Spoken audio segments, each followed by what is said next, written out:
Hello mga ka-idol, mayong hapon. So di ako karon mga ka-idol sa akong kamaisan kay muhatag ko kaninyo og update mga ka-idol kung kumusta na akong mais diri sa bukid. So kani nga area diri mga ka-idol mao ni ang gipugas nako no pagkabulan sa Hunyo. And then mao ni ang ikaduha nga area usab mga ka-idol sa akong mais. So nakoy usa ka area mga ka-idol didto sa likod nga bahin. So gipugas nako pagka Mayo. Pero karon mga ka-idol kaluoy sa Ginoo nag-anagon na siya. Gani nakakaon ako og anagon gani. Oh, pero dinhi nga area mga ka-idol mo ni silbi ikaduha na ko nga area.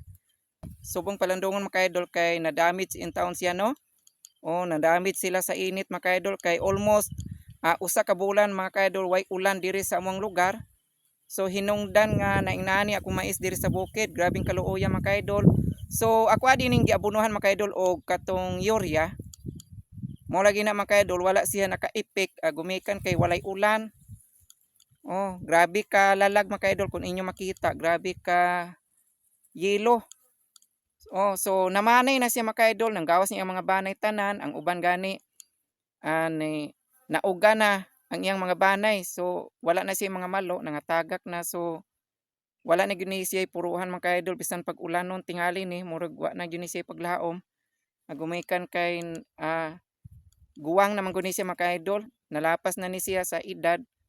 So nakoy nakita pipila mga ka-idol nga nigawas ang iyang puso no pero pipila lang akong nakita mga ka-idol kasagaran gyud walay puso. So gitawag ni diri sa mga ka-idol basta walay puso landay.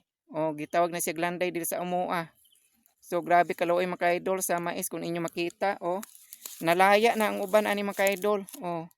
Wala na jud ni siya paglaom mga ka-idol nga muhatag pa ni siya og bunga bisan pag ulanon pa ni siya mga ka-idol.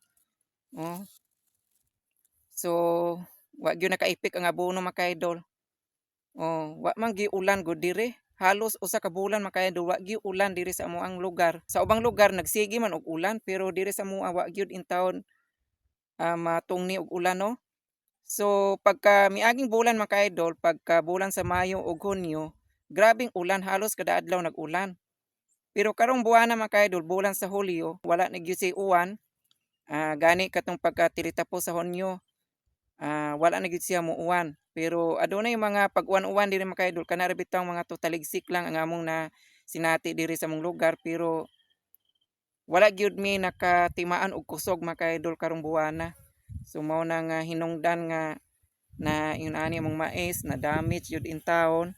Pero sige lang mga ka-idol, wala tay mablame aning tanan kay gumikan man kini sa pagbuot man kini sa sa kinaiyahan. So wala tay basulon aning tanan.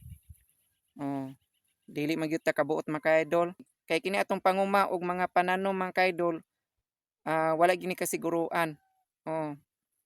Swerte-swerte ra gyud ni mga ka-idol kini atong pananom diri. Wala man tuoy mga nidangan karon mga ka-idol nga mga ulod. Pareho pa kami aging tuig no nga sumad karon gidangan man tong mga ulod. Halos tanan gani gihurot og kaon. Pero karon wala man tay ulod pero mao lagi po na walay ulan. So inana gyud na ang atong pananom mga ka-idol. So mao na gitawag nga dili gyud maato ang tanan. So naagyo mga yun ani mga ka-idol mga pagbuot sa kinaiyahan. Pero wala ka na nagpasabot mga ka-idol no nga mawad-an ta og gana sa atong pananom. Padayon ra gyapon ta dili ta mo surrender. Padayon ra gyapon ta sa atong panguma. Kay normal man gyud na mga ka-idol kana ato ang mga pananom adunay gyud mga muagi nga mga ingnon ta nga mga katalagman. Dapat nga makamaog gyud ta na mo dawat mga ka-idol.